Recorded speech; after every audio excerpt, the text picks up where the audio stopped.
All right, we're also going to talk about C++ shortcuts today. So another short video. Um, Now, you can do this, int x equals 10, y equals 20. You could say x is equal to x plus y. This is valid C++. It's going to load the value of x, it's going to load the value of y, add them together, get 30, and then set x equal to 30. There's a faster way of doing this, with less typing at least. It's not faster in terms of like execution. These two lines are the exact same thing. So, join these together here. What this means is add the value of x to y and save that into x. A little less typing, you'll see that quite commonly. If you want to add 1 to a number, there's x plus plus, which is the same thing as saying x is equal to x plus 1.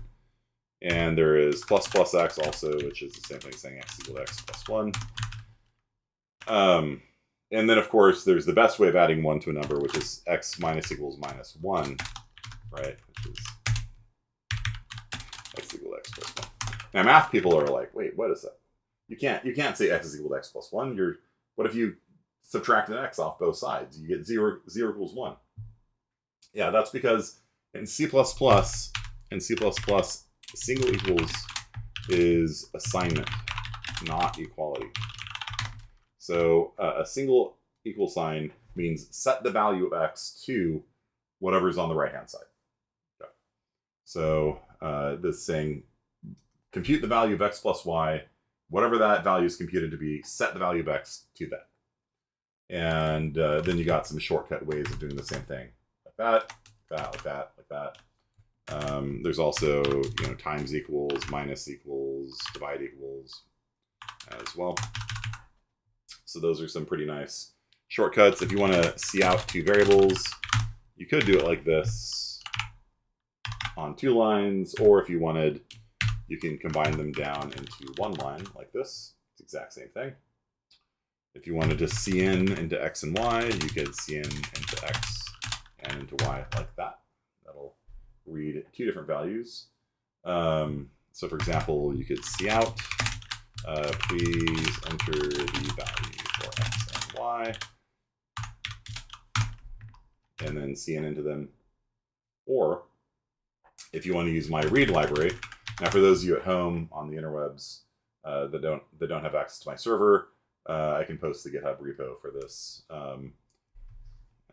Just give me 1 second.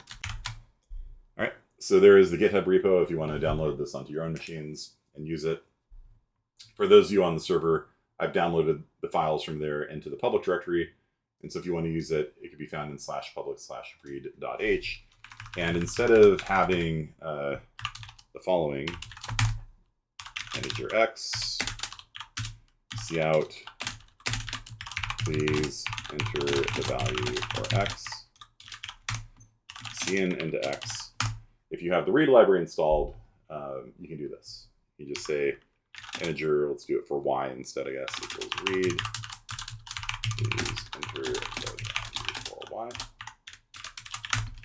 And this option number 1, option number 2. So this 1 line here is doing the same thing as these 3 lines here. It's a lot more compact. It even does like some error handling for you that you're not going to know how to do immediately.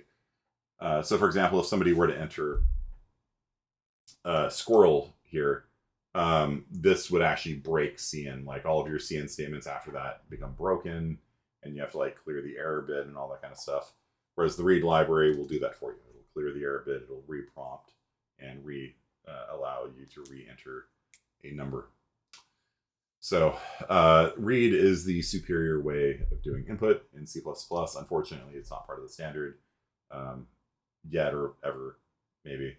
So just understand that this is not available on Zybooks. This is not available on other systems you go to unless you download the header file from that repository right there. Okay. So that is, you will see me use this extensively in this class. Just understand that when you see me use read,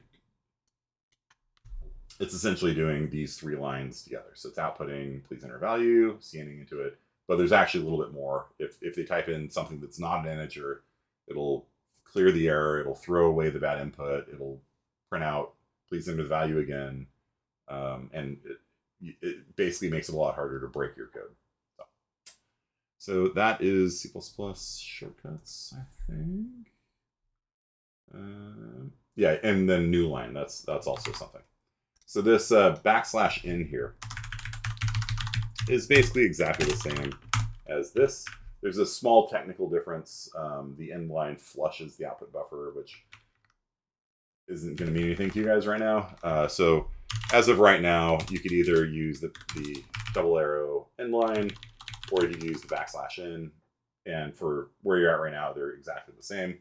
So you can just do whatever is more convenient for you. For example, on the PowerPoint over here, you can see if you have A \n, B \n, C \n, D, that's way less typing than cout double left arrow A, double left arrow end line, double left arrow B, double left arrow end line, double left arrow C, double left arrow end line, double left arrow D, double left arrow end line.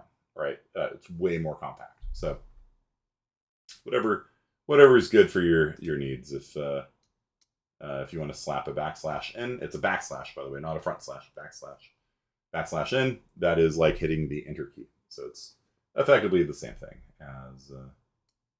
as that, but it's only 2 letters instead of 8. Okay. Any questions about this? All right. We'll move on to conditionals.